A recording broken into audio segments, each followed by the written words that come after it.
আপনাদের স্বাগত জানাই আমি আমার কথা শুনবার জন্য।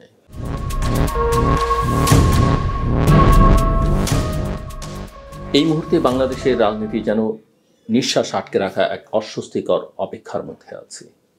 রাষ্ট্রযন্ত্র, রাজনৈতিক দল, প্রশাসন, মিডিয়া সবাই যেন একই প্রশ্নে স্থির হয়ে তাকিয়ে আছে মাত্র একটি দিকেই, বেগম খালেদা জিয়া কেমন আছেন। একজন অসুস্থ মানুষকে ঘিরে কেন পুরো দেশের মনোযোগ এমনভাবে কেন্দ্রীভূত হয়ে গেল, এই প্রশ্নটাই আসলে আমাদের সময়ের একটি গভীর রাজনৈতিক বাস্তবতাকে উন্মোচিত করে। খালেদা জিয়া কেবল একজন প্রবীণ নেত্রী নন।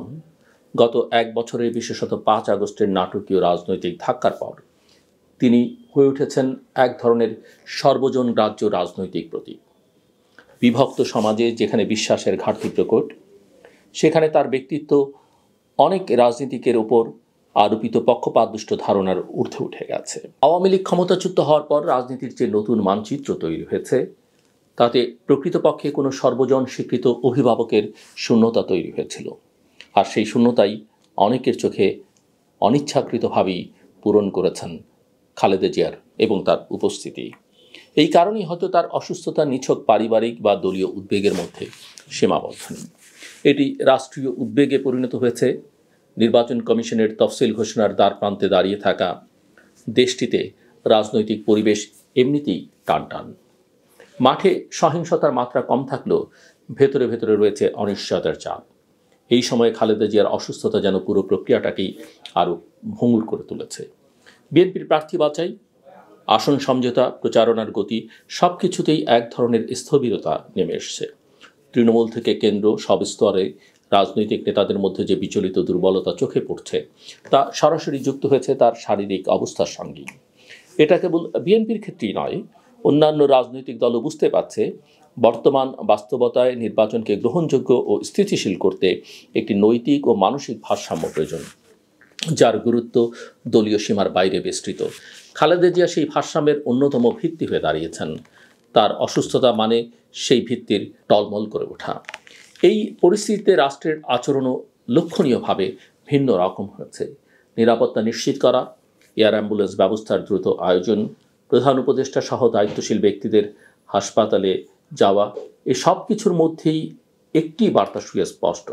রাষ্ট্র এই মুহূর্তে জানে এই মানুষটি কেবল একজন রাজনৈতিক নেত্রী নন, অস্থির রাজনীতির ভেতরে একটি স্থিতিশীলতার প্রতীক।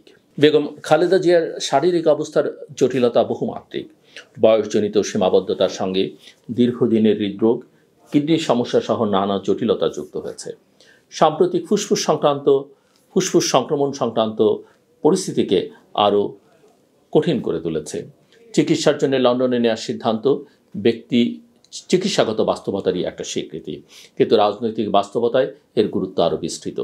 খালেদা জিয়া যদি দেশে না থাকেন, নির্বাচনী রাজনীতির মানসিক ভারসাম্য এক বড় ধাক্কা খাবে। বিএনপির রাজনীতিতে তখন পুরো ভার এসে পড়বে তারেক রহমানের উপর। তিনি কার্যত দল পরিচালনা করলেও মাঠের রাজনীতিতে তার সরাসরি অনুপস্থিতি একটি শূন্যতা তৈরি করে রেখেছে। এই শূন্যতাকে অনেকেই প্রশ্ন ও অপপ্রচারের ক্ষেত্র বাড়াতে প্রস্তুত। এখানেই খালেদা জিয়ার উপস্থিতির গুরুত্ব রাজনৈতিক রসায়নের রূপ নেয়। তিনি দেশে থাকলে অথবা অন্তত রাজনীতির কেন্দ্রবিন্দুতে সক্রিয় থাকলে তারেক রহমানের অনুপস্থিতিতে কৌশলগত সমস্যা হিসেবে বড় হয়ে ওঠে না, কিন্তু তিনি বিদেশে চিকিৎসাধীন থাকলে রাজনৈতিক ভারসাম্য নতুন করে ঝুঁকির মুখে পড়তে পারে। সরকারকেও তখন আরও সতর্ক হতে হবে, কারণ বর্তমান ট্রানজিশনাল ব্যবস্থার সামাজিক গ্রহণযোগ্যতা অনেকটাই নির্ভর করছে রাজনৈতিক ঐকমত্যের ন্যূনতম অস্তিত্বের উপর। এই সময় সমাজের ভেতরের প্রতিক্রিয়াও তাৎপর্যপূর্ণ। আওয়ামী লীগের সমর্থক ব্লক বাদ দিলে সাধারণ মানুষের বড় অংশই খালেদা জিয়ার দ্রুত আরোগ্য কামনা করছে। এটি নিছক ব্যক্তিগত সহানুভূতি নয়, বরং রাজনৈতিক নিরাপত্তা বোধের এক ধরনের সামাজিক প্রকাশ। মানুষ অনুভব করছে এই অস্থির সময়ে একজন গ্রহণযোগ্য অভিভাবক দরকার, যিনি ক্ষমতার খেলোয়াড় নন, বরং রাজনীতিকে সীমার ভেতরে রাখার নৈতিক মাপকাঠি হয়ে থাকতে পারেন। আমি ব্যক্তিগত অভিজ্ঞতায় যেটা দেখেছি, বেগম জিয়া অত্যন্ত দৃঢ়, সংযত এবং আলোচনাপ্রবণ একজন রাজনীতিক। তিনি কখনোই তাৎক্ষণিক আবেগ দিয়ে সিদ্ধান্ত নিতেন না। প্রতিটি বিষয়ে ছিল ভারসাম্যপূর্ণ বিচারবোধ। তিনি একজন দায়িত্বশীল নেত্রী এবং তার প্রতিমাটা বাংলাদেশের মানুষের কাছে সেরকমই, যিনি রাজনীতিকে কেবল ক্ষমতার প্রতিযোগিতা নয়, রাষ্ট্রচিন্তার পরিসর হিসেবেই দেখতেন। আর সেই মানুষের জীবনের সংকট একটি জাতির রাজনৈতিক সংকটের সঙ্গে জড়িয়ে পড়েছে। এটি আমাদের সময়ের এক অদ্ভুত মাফ করবেন, এটি আমাদের সময়ের এক অদ্ভুত বৈশিষ্ট্য। ব্যক্তির স্বাস্থ্য ও রাষ্ট্রের ভবিষ্যৎ এতটা গেঁথে যাওয়ার নজির সচরাচর দেখা যায় না, কিন্তু বাংলাদেশ এখন ঠিক সেই জায়গাতেই দাঁড়িয়ে আছে। এই মুহূর্তে বেগম খালেদা জিয়ার আরোগ্য কেবল মানসিক প্রার্থনার বিষয় নয়, এটি রাজনৈতিক স্থিতিশীলতারও শর্ত হয়ে দাঁড়িয়েছে। একটি নির্বাচনের সুষ্ঠু পরিবেশ, রাজনৈতিক দলগুলোর সংযম, প্রশাসনিক স্বস্তি, সব কিছুর অদৃশ্য এক সুতো যেন জড়িয়ে আছে তার সুস্থতার সঙ্গে। তিনি সুস্থ থাকলে তার উপস্থিতি রাজনীতিতে এক ধরনের স্বস্তি তৈরি করে, উত্তেজনার মাত্রা কমায়, অনিশ্চয়তার গুঞ্জন দমিয়ে রাখে। আমাদের সমাজ এই সময়ে অত্যন্ত সংকটপূর্ণ রূপান্তরের ভেতর দিয়ে যাচ্ছে। পুরনো ক্ষমতার বলয় ভেঙে নতুন বাস্তবতা তৈরি হচ্ছে, কিন্তু সেই বাস্তবতার ভিত্তি এখনও নড়বড়ে।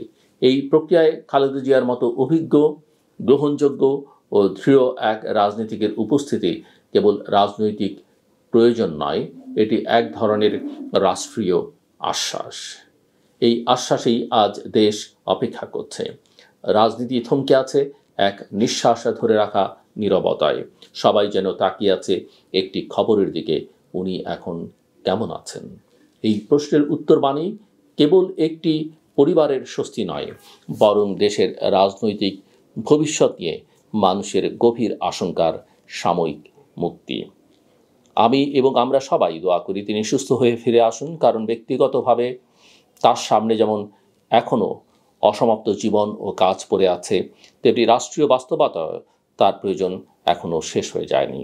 বাংলাদেশের এই নড়বড়ে সময়ে তার মতো ব্যক্তিত্বের উপস্থিতি নিঃশব্দে বড় রকমের স্থিতি এনে দিতে পারে, যেটুকু স্থিতি ছাড়া কোনো নির্বাচন, কোনো গণতান্ত্রিক রূপান্তরই শেষ পর্যন্ত টেকসই হতে পারে না।